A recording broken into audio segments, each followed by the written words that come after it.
Hi everybody and welcome back. This will be our last video on section 1.6, the properties of exponents. So to review from last time, the main thing we did is we motivated the power rule. We showed why it is the case. So just remember that if you have a to the m raised to the nth power, it's the same thing as a to the mn. So you multiply the exponents in this case.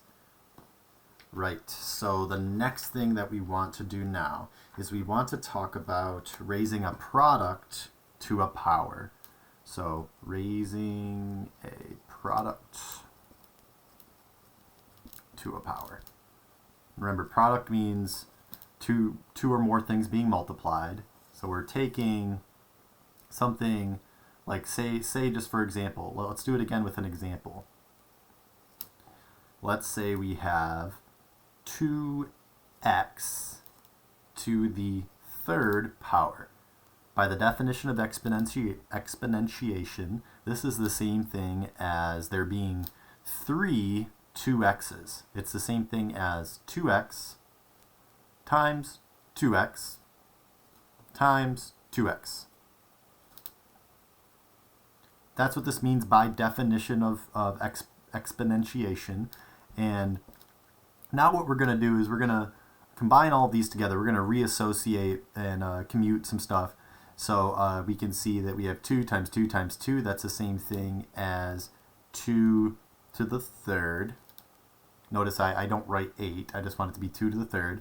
Then I've got 1, 2, 3 x's, right? So this is the same thing as 2 to the third times x to the third.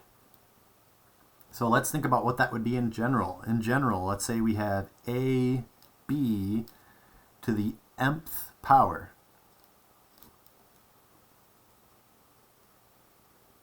Oh, sorry, let's use n just to be consistent with the textbook. ab to the nth power. Now, in general, what this does is it takes the first part to that power, so it takes a to the nth power, and then it also takes b to the nth power. So in our specific example, we started off with 2x quantity cubed, and then we ended up with 2 cubed times x cubed. It takes the power in. It's called like the distributive property of multiplication with exponents. It takes the 3 into each of these, right? You can think about it like distributing. So this is what happens when you raise a product to a power. A b to the n is a to the n times b to the n. All right, let's see this with maybe one more example. So let's say we have 3. We can have more than one variable here. 3xy squared. Why not? Well, this is the same thing as 3 squared times x squared times y squared, which is the same thing as 9x squared y squared. Note, this is fully simplified. You cannot do anything to combine. Two bases that are different like this. Really, you just leave it as is. So that's that example. And lastly, let's do the next natural thing. We talked about raising a product to a power, so something of the form ab to the nth power. The next natural thing to do is talk about raising a quotient to a power instead of a product. So a quotient will be of the form like a over b to the n. Well, a over b to the n is going to give you a to the n over b to the n. This is raising a quotient to a power. And I won't motivate this one because it's exactly the motivation process for this rule here. The motivation for what I'm boxing right here. It's the same exact process. Oh, sorry, I was off the screen there. So sorry about that.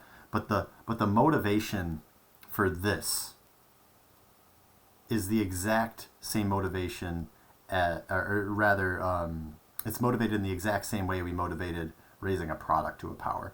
So we won't go into the details there. Instead, we'll just look at one more example. So let's say this is example 1 for raising a quotient to a power. Let's say we have 1/2, or want to make it a little bit more interesting. How about 3/2 to the 3rd power? Well, we take the numerator and raise it to that power. We take the denominator and we raise it to that power, just like in this formula. So we take 3 to the 3rd and we take 2 to the 3rd. And if we really want to simplify this, 3 times 3 times 3 gives us 27, and 2 times 2 times 2 gives us 8. So 3/2 cubed gives us 27/8. But what I really want to draw attention to is that when you have a fraction raised to a power, you raise the numerator to that power, 3 to the 3rd, and you raise the denominator to that power, 2 to the 3rd. Well, I think that concludes section 1.6. If you have any questions, please leave them in the comment section, and I'm happy to answer them, or ask me in class, or wherever you're watching this. Feel free to reach out and ask questions. I'm happy to answer them. So yeah, this concludes section 1.6, the properties of exponents. Of course, it's the end of this video too, so I will see you guys in the next video, and I think we'll be covering section 1.7 or 2.1 then. I don't want to say for sure yet, but yeah, there you have it. Have a good one.